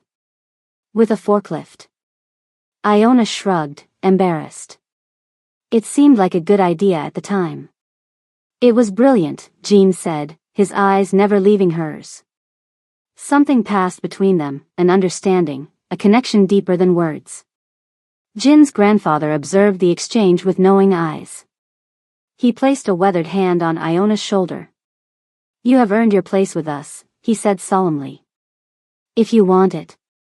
That was the question, wasn't it? Did she want this place, this world, this life? 3 days later, Jean was recovering well enough to sit up and handle limited business. The private clinic room had essentially become his temporary office, with Minho and other trusted lieutenants coming and going with reports and updates. Iona had barely left his side, sleeping on a cot the nurses had brought in, helping change his bandages, making sure he actually rested between meetings. You'd make an excellent nurse, Jean observed as she checked his for. That was the plan, she reminded him. Before all this. Jean caught her hand, his touch gentle but insistent. It could still be the plan, he said.